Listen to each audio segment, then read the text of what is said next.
लहान मुलं अनुभवातून नक्की काय शिकतात? लहान मुलांना कितीही सांगून शिकवलं तरी समजत नाही. काही संस्कार शिकवावे लागत नाहीत. ते मुलं अनुभवातूनच शिकत असतात. उद्याची तयारी चालली का? उद्याची तयारी चालली. तुला दिंडीत जायचंय ना? तू कसं चालणार आहे? दिंडीत कसं चालणार आहे?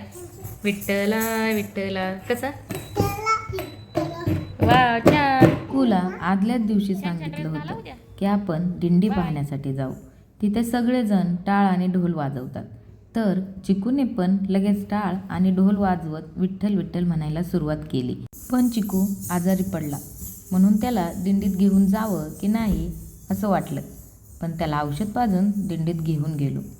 मागच्या वर्षी पण त्याला नेलं होतं, पण यावर्षी त्याला ह्या सर्व गोष्टी समजत होत्या. आजारी असताना पण चिकू तिथे गेला. गेल्या गेल्या सर्व काही पाहून फार खुश झाला. तुकाराम महाराजांच्या दिंडीत चिकू पोहोचला आणि तिथे गेल्यावर इतका खुश झाला की स्वतःहून सगळ्या गोष्टी करायचं म्हणू लागला.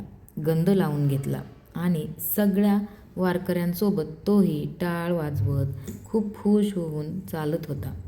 या सर्व गोष्टी अनुभवल्याशिवाय कळणार नाहीत. वारी म्हणजे फक्त चालणं नाही, तर प्रेम, समानता, आदर, सेवा आणि एकत्र राहण्याची शिकवण आहे. आणि ह्या सर्व गोष्टी शिकवल्या जाऊ शकत नाहीत. त्या अनुभवातून आपोआप मनात रुजतात.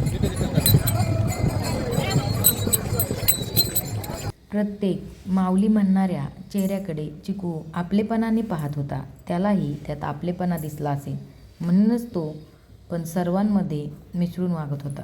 लहान मनाला मिळालेले हे अनुभव त्याच्या आयुष्यभर सोबत राहतील.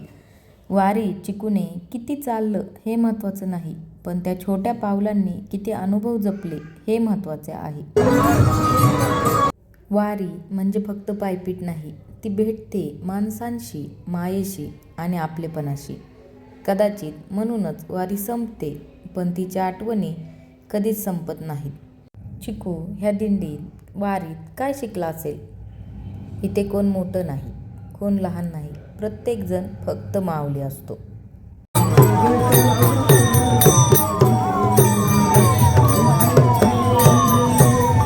तुम्हीही तुमच्या लहान मुलांना दिंडीत घेऊन गेला होता का? हे नक्की सांगा.